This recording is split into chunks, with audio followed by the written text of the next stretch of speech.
오늘도 예배의 자리에 나오신 우리 성도 여러분들을 주님의 이름으로 축복합니다. 오늘도 기대하는 마음으로 이 자리에 나오셨으니 우리가 또 귀를 열고 마음을 열어서 우리 하나님의 말씀에 또 집중하고 또 그 말씀을 따라 살기로 결단하는 오늘 이 시간이 되기를 바랍니다. 계속해서 저는 빌립보서의 말씀을 여러분들과 함께 나누고 있습니다. 바울은 로마의 감옥에 있는 자신의 상황에 대해서 빌립보 교회 성도들에게 이야기해 주고 있습니다. 그리고 자신의 감옥에 갇힌 상황을 알려주면서 빌립보 교회에 알려주면서 바울 자신이 예수 그리스도를 향한 그 자신의 믿음을 또한 그 빌립보 교회 성도들에게 나누면서 전하고 있습니다. 지금 바울 자신은 비록 감옥에 갇혀 있는 신세지만 이러한 상황들은 오히려 복음의 진보를 가져오게 되었고 또 이로 인하여 자신은 기쁘다라는 그런 고백들과 함께 또한 이 땅에서의 삶과 죽음보다는 누구를 위하여 살고 또 누구를 위하여 죽는지가 바울 자신에게는 더 중요하다는 것을 빌립보 교회 성도들에게 편지로 기록하며 전해주고 있습니다.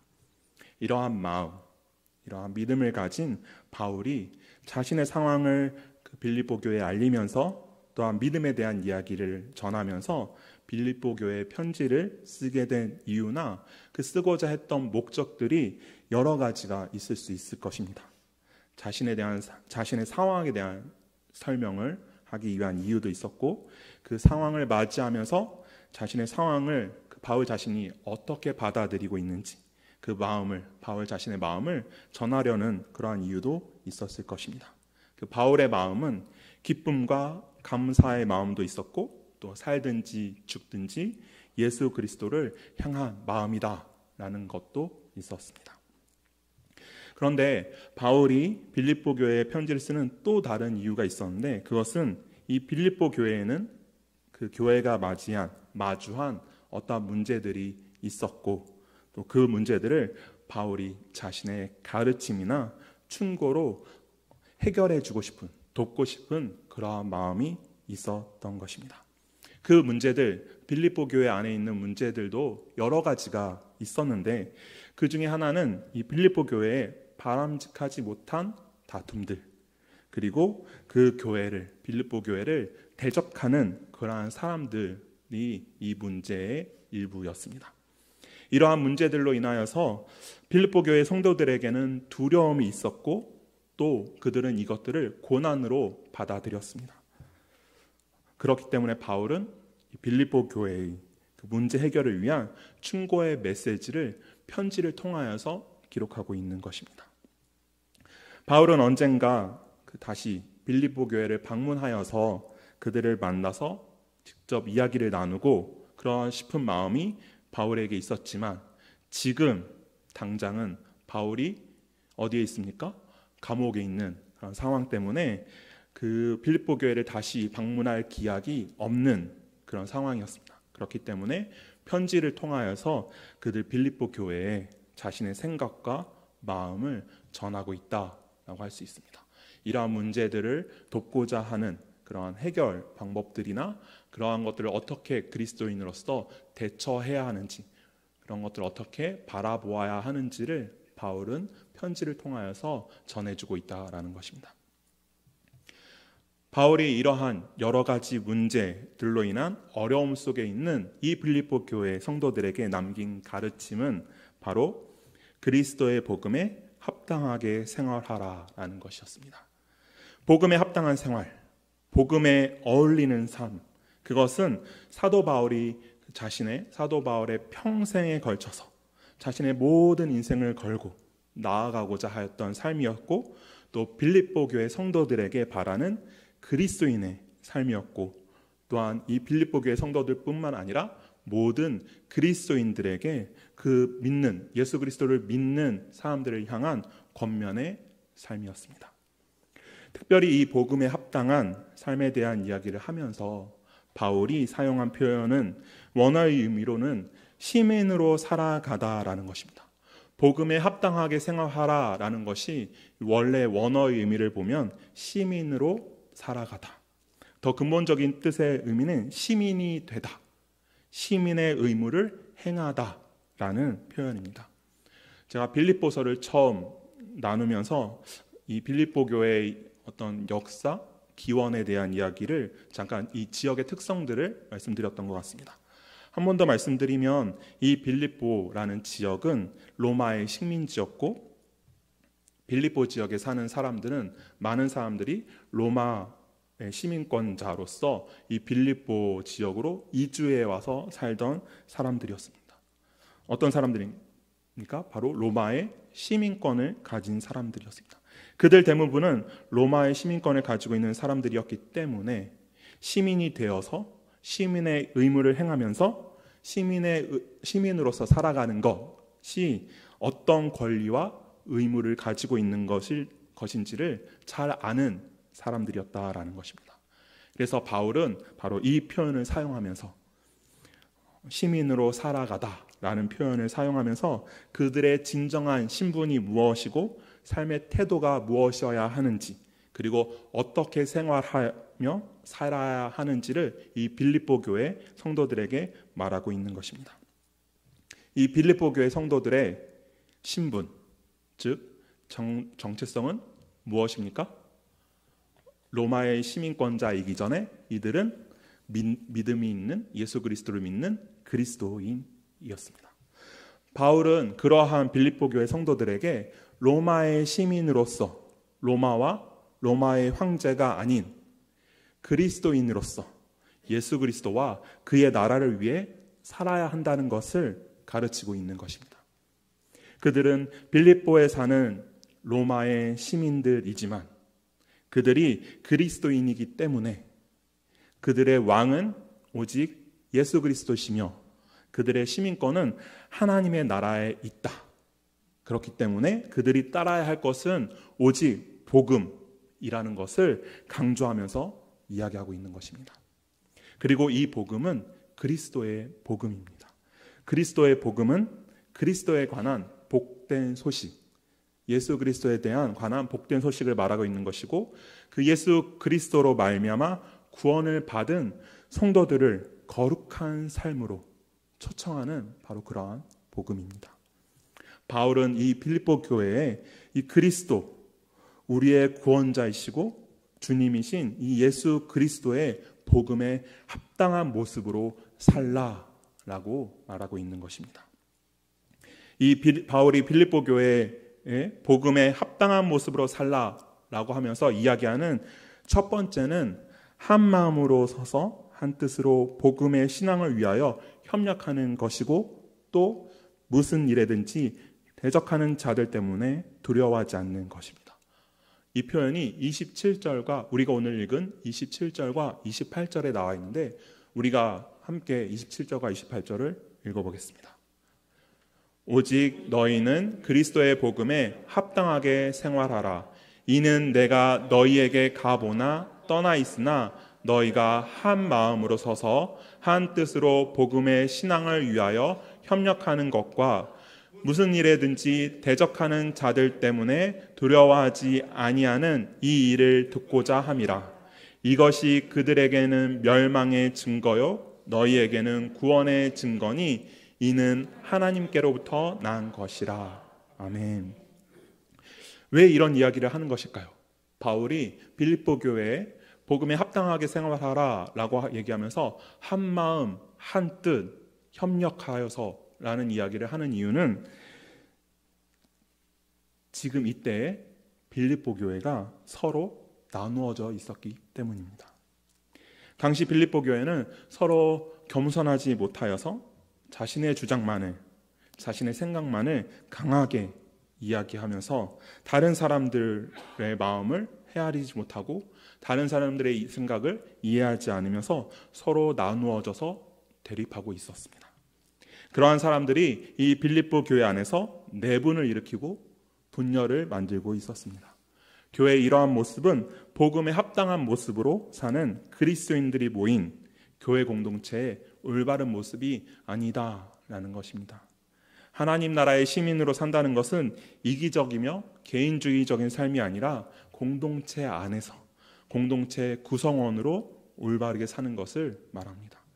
하나님 나라라는 이 공동체의 구성원으로서 살아가는 것을 말합니다. 앞에서 말씀드린 것과 같이 이 빌립보 교회의 성도들이 하나님 나라의 시민권을 가지고 있는 사람들인 것을 잊지 않고 기억하면서 하나님 나라의 시민답게 복음에 합당하게 살아야 한다. 복음에 합당한 삶을 살아야 한다라는 것을 바울은 이야기하고 있습니다. 바울은 자신이 감옥에 갇힌 것을 걱정하며 기도하고 도움을 주던 그 빌립보 교회에 이런 분열이 일어나는 것을 안타까워하고 또 마음 아파하였습니다. 그리고 그 안타까운 마음으로 이러한 모습들이 그들이 살아가야 할 그리스도의 복음에 어울리지 않는 그러한 삶이라는 것을 이야기합니다.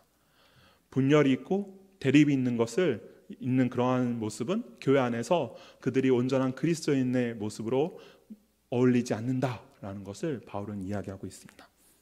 바울은 그래서 지금 이 빌립보 교회에서 일어난 일이 하루빨리 해결되어야 할 문제인 것을 알고 있지만, 그래서 본인이 직접 가서 그 일의 해결에 도움을 주고 싶지만 지금 바울의 상황이 그렇게 할 수 없는 상황이기 때문에 내가 너희에게 가보나 떠나 있으나 이 일을 듣고자 한다라고 말하고 있는 것입니다. 자신이 갈 수만 있다면 지금이라도 당장 가려는 마음이었고, 우리가 오늘 읽었던 그 27절의 앞부분 말씀에서 기록되어 있는 것 같이 그가 죽어서 그리스도와 함께하는 것을 잠시 뒤로 미뤄서라도 빌립보로 가서 빌립보 교회를 돕고자 하는 마음이 바울에게는 있었습니다. 지금 이 빌립보 교회가 닥친 빌립보 교회가 마주한 이 문제가 그리스도인들의 교회에 얼마나 큰 문제인지를, 그리고 얼마나 중요한 일인 것인지를 알 수가 있는 것입니다. 바울은 이렇게 크고 중요한 문제를 직면한 빌립보 교회에 다음과 같이 충고합니다. 이것이 그들에게는 멸망의 증거요 너희에게는 구원의 증거니 이는 하나님께로부터 난 것이라. 여기에서 이것이 그들에게는 멸망의 증거다라고 하는 이것은 한 마음으로 서서 한 뜻으로 복음의 신앙을 위하여 협력하는 것, 그리고 두려워하지 않는 것, 우리가 오늘 읽었던 27절과 28절에 나와 있는 바로 그것입니다. 교회는 그리스도 안에서 하나가 되어 복음을 믿는 일에 함께 동참하고 협력하여서 믿지 않는 교회의 대적자들을 향하여서 두려워하지 않고 그 믿음의 소망을 꿋꿋하게, 굳건하게, 담대하게 지켜야 한다는 것을 이야기하고 있습니다. 이러한 모습들이 믿지 않는 사람들에게는 멸망이 있고 믿는 이들에게는 구원이 있다는 그 멸망과 구원의 증거가 된다라는 것입니다. 우리의 모습은 어떤지를 돌아보기 원합니다. 내 생각만이 옳다고, 내 마음만이 중요하다고 이야기하면서 다른 사람들의 생각과 다른 사람들의 마음은 고려하지 않고 배려하지 않는 그러한 모습은 아닌지 돌아보면 좋겠습니다. 그러한 모습들로 교회 안에서 서로 상처 주고 상처받으며 나누어지는 그러한 모습들은 없는지 돌아보기를 원합니다. 혹여나 그러한 마음이 있다면 지금까지는 그러한 모습들이 있었다면 이제는 우리가 돌이켜야 하겠습니다. 우리는 그리스도인으로서 예수 그리스도 안에서 하나가 되어 한 마음으로 한 뜻으로 복음의 신앙을 위하여 서로 협력해야 하는 그리스도인들입니다. 그리고 우리 교회가, 그리고 우리 그리스도인들이, 믿는 자들이 먼저 하나가 되어야 우리를 대적하는 자들에게 맞설 수가 있는 것입니다. 이 땅에는 우리 교회를 공격하는 수많은 요소들이 너무나도 많습니다. 그리스도인들을 공격하는 많은 상황들이 있습니다. 그런데 이러한 상황 속에서 우리가 먼저 하나 되지 못한다면 그들의 공격을 받기도 전에 우리가 먼저 자멸하고 말 것입니다. 우리가 예수 그리스도 안에서 한 마음, 한 뜻이 되어야 우리를 대적하는 자들 앞에서 두려워하지 않을 수 있습니다. 두려움 없이 그들과 맞설 수 있습니다. 수원 명성교회가 우리 한국 교회가 이 땅의 온전한 교회들이 먼저 하나가 되어 한 마음으로, 한 뜻으로 예수 그리스도를 섬기며 그리스도의 복음을 위하여 달려가는, 그리하여서 그리스도의 복음에 합당하게 생활하는, 합당한 모습으로 살아가는 그러한 우리 교회들이 되어야 하겠습니다. 사도 바울이 빌립보 교회 복음에 합당한 모습으로 살아가라 라고 하면서 이야기하는 두 번째는 고난에 대한 것입니다. 성도들이 고난을 어떻게 받아들여야 하는지에 대한 이야기를, 그런 가르침을 바울은 전하고 있습니다. 그리스도인들에게 고난은 무엇을 의미합니까? 그리스도인들은 고난 중에서 어떠한 모습이어야 하겠습니까? 바울은 지금 고난 중에 있지 않습니까? 복음을 전하다가 감옥에 갇혀 있다는 것이 일반적으로 생각할 때는 누구나 고난이라고 받아들일 만한 그러한 상황입니다. 그러나 바울은 그러한 고난의 상황 속에서도 복음을 의심한 적이 한 번도 없는 그러한 사람이었습니다. 그가 예수 그리스도를 향한 믿음을 계속해서 지키고 있었기 때문에 바울에게 구원은 확실하고 틀림이 없는 그런 것이었습니다. 그렇기 때문에 그 복음을 위해서 죽음도 각오한 바울이지 않았습니까? 이러한 바울은 고난의 어려움을 마주한 이 빌립보 교회를 향하여서 자신의 고난과 고난 속에서 대하는 자신의 마음, 이 모든 것을 하나님께서 주시는, 구원을 통해서 이해하는 자신의 믿음을 나누면서 하나님의 은혜는 믿음뿐만이 아니라 믿음과 함께 예수 그리스도를 위한 고난도 함께 주시는 것이 바로 하나님의 은혜다라는 것을 말하고 있습니다. 우리가 오늘 읽은 29절 말씀을 우리 함께 읽겠습니다. 그리스도를 위하여 너희에게 은혜를 주신 것은 다만 그를 믿을 뿐 아니라 또한 그를 위하여 고난도 받게 하려 하심이라. 아멘. 복음을 통해서 마주하게 되는 어려움, 고난, 고통, 아픔과 슬픔, 이런 것들은 이상한 것이 아니라 그 자체가 하나님의 은혜다라는 것입니다. 하나님 나라의 백성들에게, 천국 시민들에게 고난은 당연히 있을 수 있는 일이다라는 것이 이 바울의 고백이었습니다. 여러분들은 어떠신가요? 고난이 있을 때, 어려움이 있을 때, 고통이 밀려올 때 그것이 은혜라고 생각하십니까? 그렇게 생각하기가 많이 어렵지 않으십니까? 나는 이렇게 교회에 열심인데, 나는 열심히 교회를 섬기고 하나님을 섬기는데, 빠지지 않고 매주 그리고 매일 예배를 드리는데, 하나님을 열심히 믿고 따르는데 왜 나에게 이런 일이 생기는지에 대한 의문이 생기시지 않으십니까? 고난이 있을 때마다 나는 하나님을 이렇게 열심히 섬기는데 하나님은 왜 나에게 이러한 고난을 주시지? 그런 의문들이 생길 수 있을 것입니다. 그러나 바울은 그 또한 하나님의 은혜다라고 고백합니다. 우리에게도 이 바울과 같은 고백이 있기를 원합니다.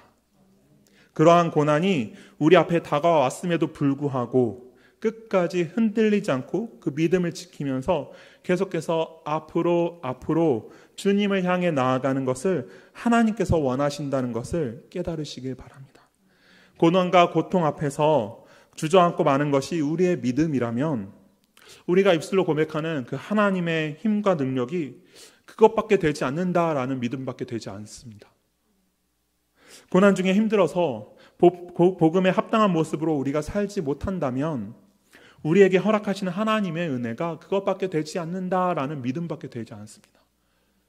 우리의 믿음이, 하나님을 향한 우리의 믿음이 고작 그것밖에 되지 않을 수 있다는 것입니다. 우리의 믿음이 고작 그것밖에 안 되는 것입니까? 그렇지 않습니다. 우리에게 힘과 능력을 주시는 하나님은 그 어떠한 고난과 고통 가운데도 우리에게 이겨낼 수 있는 힘과 능력을 주시는 분이 바로 우리 하나님이신 것을 믿으시기 바랍니다. 고난 중에 힘들어서 복음에 합당하게 살지 못하고 넘어지고 쓰러져서 그대로 넘어지고 쓰러진 채로 있는, 그대로 우리를 두시는 분이 우리 하나님이 아니시다라는 것입니다. 넘어지고 쓰러졌을 때 우리를 붙드시는 분이 바로 우리 하나님이시고 우리를 도우시는 분이 바로 우리 하나님이시다라는 믿음이 우리 안에 있기를 간절히 바랍니다. 우리가 믿는 하나님의 힘과 능력, 우리가 믿는 그 하나님의 은혜는 그 어떤 고난도 어려움도 이겨낼 수 있는 힘과 능력이 되시며 그 모든 것을 덮을 수 있는 은혜가 되는 것입니다. 하나님의 힘과 능력을 믿음으로 고백하는 우리는, 하나님의 힘과 능력을 믿음으로 고백하는 우리 그리스도인들은, 하나님의 크신 은혜를 고백하는 우리 그리스도인들은 우리 앞에 닥친, 우리가 마주한 그 어떠한 어려움과 고난 앞에서도 담대하게 그 복음에 합당한 삶을 살아가는 모습이어야 하겠습니다. 복음에 합당한 삶을 살라고 이 편지를 쓰는, 이 빌립보 교회 성도들에게 편지를 쓰는 바울의 모습이, 이 바울의 겉면이 우리에게 더 크게 다가올 수 있는 것은 바울 자신이 바로 그러한 삶을 살았기 때문입니다. 바울이 그리스도의 복음에 합당한 삶을 살았던 사람이기 때문입니다. 바울은 복음으로 인하여서 복음 때문에 고난을 당하고 있었습니다.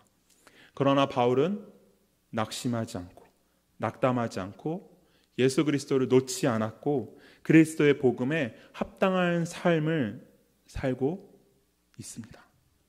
바울이라고 왜 힘들지 않았겠습니까? 바울이라고 이러한 고난이, 이러한 어려움이 아무렇지 않은 것이 아니었을 것입니다. 그러나 바울이 이 모든 것을 이겨내며 심지어 기쁨이라고 고백할 수 있는 것은 예수 그리스도 때문이었고 예수 그리스도의 복음 때문이었습니다. 그리고 바울에게 닥친 이 고난은 바울에게만이 아닌 빌립보 교회에도 있었습니다. 그 성격과 강도 등은 다 다를 수 있겠지만 빌립보 교회의 성도들도 고난을 마주하고 있었습니다. 그 안에 분열이 있었고 밖으로부터의 핍박과 대적하는 자들이 있었습니다. 이러한 빌립보 교회에 바울은 그리스도의 복음을 지킬 것을 말하면서 서로 협력하고 담대할 것을 가르치고 있습니다. 또한 그리스도인들, 성도들이 당할 수밖에 없는 고난에 대한 말씀도 함께 전하고 있습니다. 바울이 그리스도의 복음을 위하여 죽음도 각오하며 맞서 싸우는 것과 같이 빌립보 교회도 그러한 믿음의 싸움을 하기를 원하였기 때문입니다. 우리가 오늘 읽은 30절 말씀을 함께 읽겠습니다. 너희에게도 그와 같은 싸움이 있으니 너희가 내 안에서 본 바요 이제도 내 안에서 듣는 바니라. 아멘. 이 빌립보 교회도 바울은 이 빌립보 교회에 너희도 나와 같이 그런 믿음의 싸움을 하라라고 이야기하고 있습니다. 여러분들에게 예수 그리스도는 어떠한 의미입니까? 그리스도의 복음은 어떠한 의미입니까? 여러분들은 그리스도의 복음에 합당한 모습으로 살고 있습니까? 바울이 싸웠던 것과 같이 복음에 합당한 모습으로 살게 하지 못하는 그 많은 것들과 믿음의 싸움을 하면서 살아가고 계십니까? 우리는 그리스도인입니다.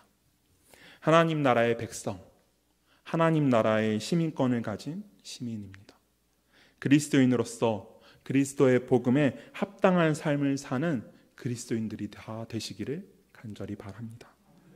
공동체보다 내가 중심인 그 이기적인 마음이 나를 공격할 때, 외부의 핍박으로 어려움이 다가올 때 그리스도의 복음에 합당한 모습으로 살기 위한 그 믿음의 싸움을 하는 수원명성교회가 다 되시기를 바랍니다. 그리고 그 싸움은 이미 모든 전쟁에서 승리하신 우리 주 예수 그리스도로 인하여 이미 끝난 싸움, 이미 승리한 싸움이라는 것을 믿음으로 고백하며 예수 그리스도를 온전하게 바라보는 그런 우리 수원명성교회 성도분들이 다 되시기를 바랍니다. 그래야 할 때 우리 모두가 복음에 합당한 삶을 살 수가 있을 것입니다. 함께 기도하시겠습니다.